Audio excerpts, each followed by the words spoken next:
Alrighty, so we're back with another theory video. This theory video is not a new one per se, it's just a compilation of all the other ones I've done. The reason why I'm doing this is to make it easier for everyone to just watch this one video rather than having to watch all four individually. With that said, sit back, grab a bat snack, and enjoy. Quick, the cure! This theory suggests that Joker wanted Batman to fail at saving him at the end of Arkham City. Joker knows Batman won't forgive himself if he fails to save a life, and in a hallucination scene in Arkham Knight, Joker tells Batman, You think you're different because you never killed anyone? Newsflash! You killed me! I was there, remember? Everything Joker says in Arkham Knight is essentially an inner monologue from Batman, proving that Batman feels guilty for Joker's death. This also explains why Joker stabs Batman's shoulder, making him drop the cure. This theory right here is crazy on a level that I wouldn't expect. It's not crazy in a sense that it's like far-fetched. It is pretty far-fetched, do not get me wrong, but it also kind of goes along with Joker's character. I can see Joker using this final moment, this final memory between them two, as his biggest and last joke. One that not only creates an endless laughter for Joker, but an endless nightmare for Batman. But what about y'all? Do y'all think this theory holds up at all? Let me know in the comments. Did anyone catch the game last night? Now, this theory reaches all over the Batman media, not just the Arkham series. This theory could actually go back to the beginning of the comics, when he first encounters his major villains. However, I am glad to see that this theory has reached the Arkham franchise. But the theory goes like this. No one is denying that Bruce Wayne is kind of crazy. He dresses up as a bat and jumps from skyscrapers to fight crime after all. But what if it's all in his head? The theory goes that after Bruce Wayne's parents were murdered, he suffered from a mental breakdown and was locked up in Arkham Asylum. It also explains why no one suspects that the hero who can afford Batmobiles, Batchoppers, and endless gadgets is secretly the only guy in the city who can afford all that. This theory goes even deeper, with some suggesting that Alfred is the one who dresses up as these villains, the Joker, Victor Freeze, Mr. Zsasz, Mad Hatter, and so on, and puts on a show and a fight to please Bruce Wayne's broken mind. This theory would be so crazy and fucking baffling to have become a reality in the Arkham franchise. Just think about it. Like Arkham Origins, for example, right? Whenever Bane comes and destroys the Batcave, right? Okay, so boom, we're in Arkham Asylum, we're in Bruce's cell. Alfred is just destroying everything in that cell, flips the bed, and then puts the bed on top of him, and he's like, Bruce! Bruce, help! I think for the comics, it would work beautifully, but I don't know how I'd feel about that being a reality for the Batman in the Arkham franchise. But let me know what y'all think down below. Bruce, I will not in good conscience allow you to go! This theory is a little dark, and it goes like this. Batman's staff doesn't want to work with him, but are instead forced to. Think about it. Alfred and Lucius have both expressed their displeasures with Batman's violent methods, and now they want out. But the thing is, they can't get out. The reason they can't get out is because Batman is the world's greatest detective and can easily track them down. Like I said, this theory is a little dark, and I don't know how I feel about Batman being seen as like this villain in Alfred and Lucius's eyes. That's a little crazy to me, but nonetheless, the theory is cool. Let me know what y'all think down below. Do y'all think Batman's basically holding Alfred and Lucius hostage? Anyways, on to the next one. A friend once told me that criminals are a cowardly and superstitious lot. That the only way to beat them was to give them something to be scared of. This theory is short, simple, and crazy if I do say so myself. With that said, it goes like this. Gordon picks up the mantle and becomes the Nightmare Batman that we see at the end of the Nightfall Protocol. He wears the Batman Beyond suit from Arkham Knight and flies around the skies of Gotham City, fear-gassing the criminals. The writer of the theory then goes on to say that the only reason this theory would make sense is because of the things that Gordon says at the beginning of Arkham Knight and in the Nightfall Protocol. Now, my opinions on this theory are that, well, it's crazy for starters. And secondly, I feel like if anyone from the Bat family would don the Arkham Knight Batman Beyond suit and fly around fear-gassing these criminals, I feel like it would be Jason Todd, or maybe even Dick Grayson, considering the last conversation he and Batman had and how well Dick took it. Again, a very interesting theory. Crazy, but interesting. Anyways, on to the last one. Welcome to the madhouse, Batman! I set a trap and you sprang it gloriously! Are y'all ready for some insanity? This theory is absolutely bonkers. I will be reading it how the writer wrote this, so with that said, let's get into it. So we know that the Court of Owls exist in the Arkham universe. Because of that, I think they created a lot of the villains in this universe, such as Mr. Freeze by ordering Ferris Boyle to do what he did. Two-Face was running for mayor in this universe, so they easily could have gotten to him and turned him evil. Joker by using the Red Hood gang, and so on and so forth. The Court of Owls helped both Black Mask and Joker in both of the riots in Blackgate and Arkham Origins. They helped Joker again in Arkham Asylum, and after Arkham Asylum, they made a deal with Ra's al Ghul and Hugo Strange in Arkham City. And finally, they were the force behind Scarecrow and the Arkham Knight in Arkham Knight. The Court of Owls gave the army to Scarecrow and the Arkham Knight, but after seeing Batman defeat Scarecrow and the Arkham Knight, they immediately hired Deathstroke. Okay, before we talk about the theory, holy shit, the amount of times I said Arkham Knight right there was beyond me. Anyways, back to the theory. What did I say in the beginning? This is absolutely bonkers, pure insanity, and I fucking love it. Again, there's so many references and Easter eggs to the Court of Owls, especially in Arkham Origins. Like, you literally have the Talon statues and the Court of Owls poem, right? So their presence is here in the Arkham universe. Now, to think that they are controlling all of the villains and everything that's going on within the universe, that is fucking crazy. To think that they created all of these people, all of these villains, all of this destruction in order for their own little sick, twisted plot. Like, that's so fucking crazy to me, dude. So good. Hats off. Stand up, round of applause. This theory was great. But let me know what y'all think down below about this theory. Let me know. Do y'all think this could hold up at all? Like, could y'all see the Court of Owls being behind literally everything? Hey, that's, oh my god, that's so good. But let me know what y'all think down in the comments. We need to get in the cell. It's the only choice we have left. So the theory goes like this. Batman was already cured from Joker's blood, and the hallucinations are from the fear toxin bringing out what he fears most, which is losing control of himself and using his abilities and skills for malice. He's a control freak, and his self-control is the pinnacle of that. Without it, he'd just be a monster. It explains why he was able to defeat the Joker within himself and overcome what was going on by sheer will, just like how he can combat the fear toxin, because a virus just doesn't work that way. This is definitely a good theory. Like the writer said, it does kind of make sense how he was able to defeat the Joker, because if it was just from the blood, like the sickness, I don't think he would have been able to overcome it. But because he's been subjected to Scarecrow's fear toxin numerous times, him overcoming that and beating the Joker within and in the asylum, you know, taking back control of himself, that it lines up. It lines up. I won't lie, it lines up. So it's a good theory. It's a solid theory. But let me know what y'all think down below. Do you really think you've won? Fear makes you predictable. Y'all ready for another dark theory? Let's get into it.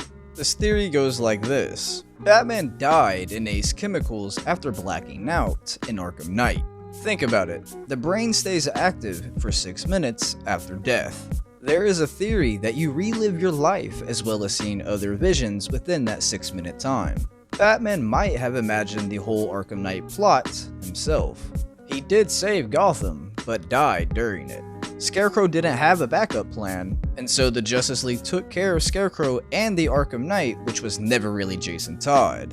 This is such a sad and dark theory. Like, I definitely would not want it to be true. Like, I would definitely just like this to stay in the theory realm, so to speak. You know, like, it's dark and it's sad. Like, to think that, you know, Batman gave himself up, like his life up, to save Gotham, and then he basically just went on this Mad Hatter hallucination of attempting to save Gotham, like on a loop. That's, oh my god, playing more into the insanity thing, the other insanity theory. But let me know what y'all think about this theory down below. I would love to get y'all's input on this one. Enough bravado. It's too late for that. I don't care who you are, but they will. This theory is very similar to the Batman is insane theory, and it goes like this. The whole ending in Arkham Knight is just Batman tripping out on fear toxin, and he's actually locked in a cell in the torn down asylum after his identity got exposed, and Scarecrow now runs the city. He doesn't kill Batman because he takes more pleasure in checking in on him from time to time, mentally torturing him each visit. This theory right here actually makes Scarecrow even more evil than I think any comic has ever done. Like, he wins, he takes over Gotham, he exposes Batman's identity and has him in captivity, right? And he checks in on him, he goes back to the asylum to torture him mentally and all. Like, brother, that's crazy. That's crazy. Let me know what y'all think down below about this one. Like, how crazy is it to y'all? Is it just like normal to y'all, or what do y'all think? Let me know. Let me know.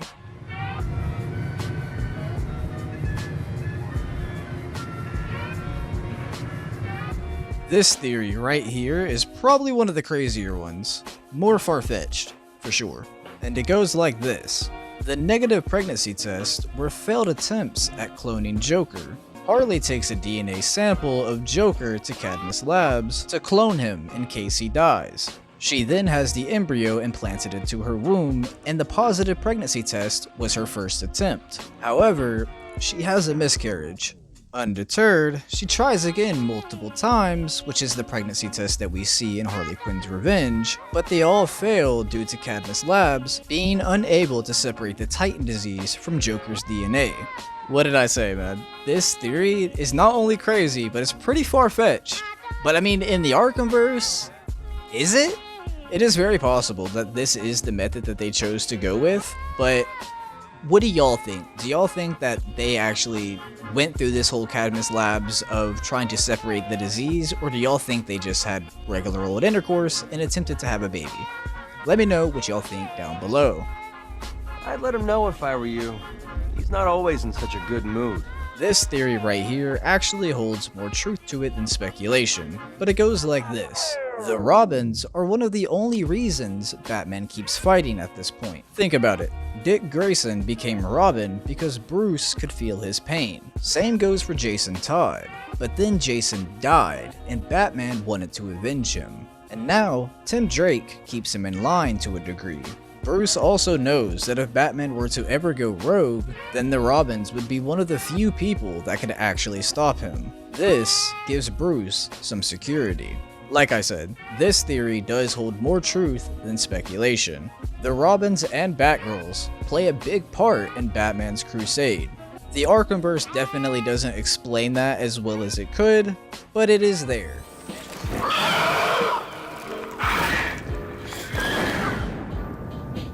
The first theory goes like this. Man-Bat was in Arkham City. While an appearance isn't directly shown, going off some of the assets used inside and out of the bell tower, it seems very likely he was at least hiding out there for a short time.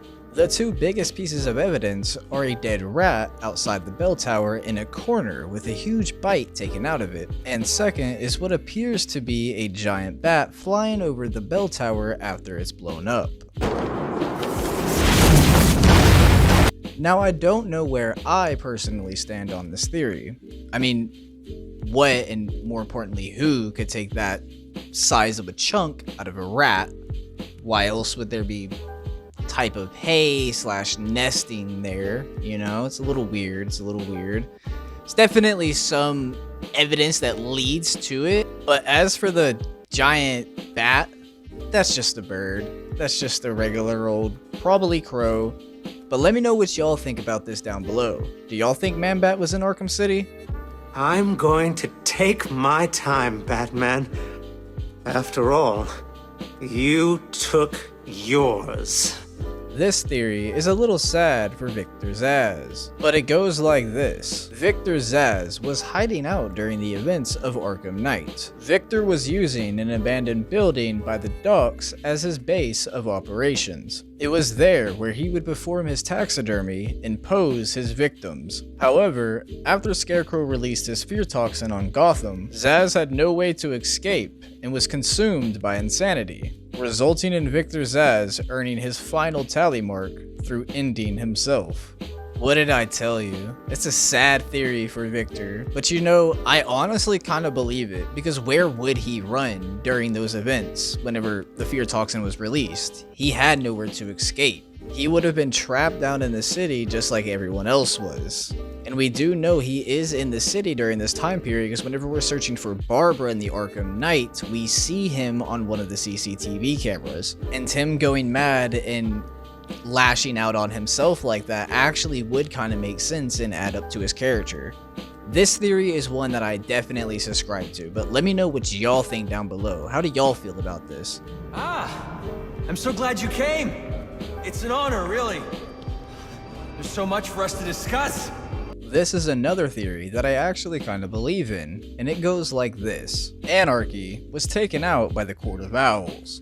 Think about it. He targeted the corrupted and would do digging on the corrupted to find out any and everything he could to expose them, letting the whole world know just how evil the individual or group that he targeted is. He also had a group of followers that would do as he asked and align themselves with his beliefs. Before the events of Arkham Asylum take place, the court got worried of Anarchy's digging and sent a Talon to silence him.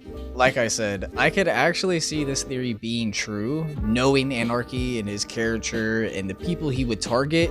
The Court of Owls is definitely a group Anarchy would go after. And with nobody basically knowing who the Court of Owls is except a hand-selected few, it makes sense that in Arkham Knight, nobody knows what truly happened to him.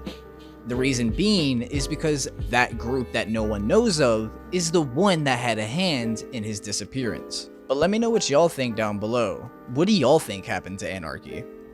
Let's see if these guns are everything Black Mask says they are. Yet another theory that could very well be true, and it goes like this. So as you may know, Black Mask dies in the Red Hood DLC, but did anyone else think it was strange when he begged? Even when Joker had him in captivity in Origins, he didn't beg. In fact, he actually got mad and threatened him. Yet here, he acts like a coward. Also, we know he apparently has a history of using decoys due to his paranoia. Is it possible that the Black Mask that Red Hood killed was just the decoy? This is what I meant by yet another theory that could very well be true. I know there's a lot of people saying that it was just reused assets from one of the dev teams, but knowing Rocksteady and knowing their attention to detail, I think that it very well could be a decoy. Because we know that Black Mask in Arkham City has had the mask melted onto his face, yet here in Arkham Knight, this Black Mask has the regular mask and suit that we saw in Origins. So it could just be reused assets, but knowing Rocksteady's attention to detail and their attention to story, I'm going to choose to believe that this is a decoy. But let me know what y'all think down below. Oh, Alfred, sweet, loyal Alfred. Master Bruce is gone. But don't you worry, your new master's coming home. This is another theory playing on Bruce Wayne's sanity, and it goes like this. What if the Batman that was seen in Joker's fear vision was actually Batman's failsafe, Zur-En-Arrh, taking over? It makes sense when you think about it because he created that persona in case of a stressful time or mental break. Now, my stance on this theory is that I personally do not think that the Batman or Joker that we're seeing in these visions is the Batman of Zur-En-Arrh. I don't think that's the case. I think what we're seeing is Bruce if he completely collapsed and became a killer. This is the mind that he's been diving into for years, chasing down Joker. So it only fits that it inevitably creeps into his own mind that these thoughts and these actions, right, these capabilities that he has, it makes sense that under the fear toxin he would be scared that he would use all of this strength for evil. But let me know what y'all think about this theory down below.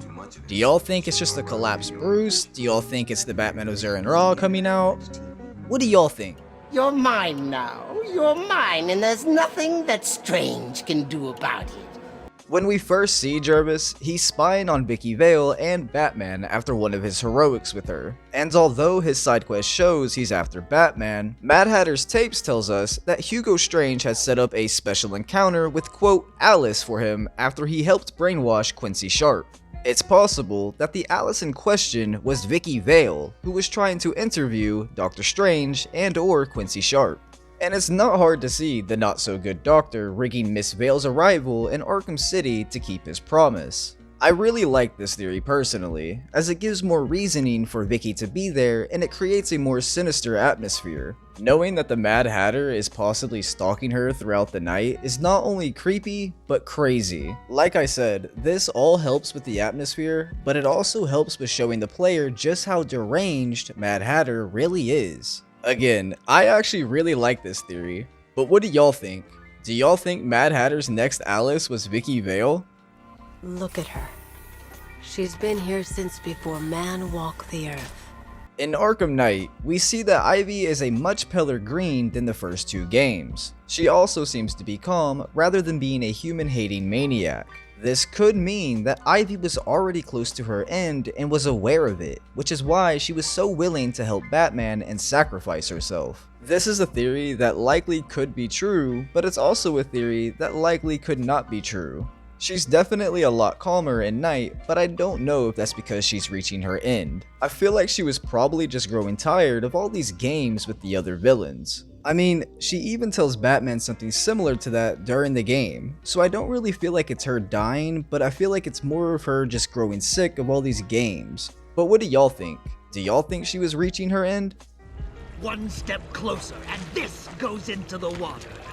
In Batman Arkham Asylum, after you reach the point of the game where Batman and Scarecrow are in the sewers, Killer Croc jumps out and grabs Scarecrow. Well, what if Scarecrow used the fear toxin within his needles to inject Killer Croc, and that's how he escaped? I truthfully think this theory makes a lot of sense, cause how else would Scarecrow get away?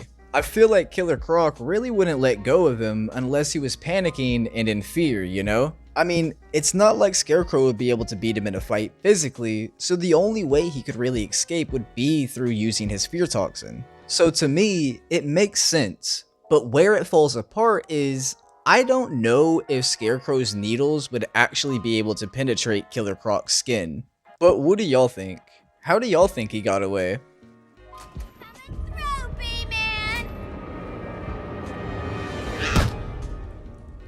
Oh man, so this theory is, well, it's just sad, but it goes like this.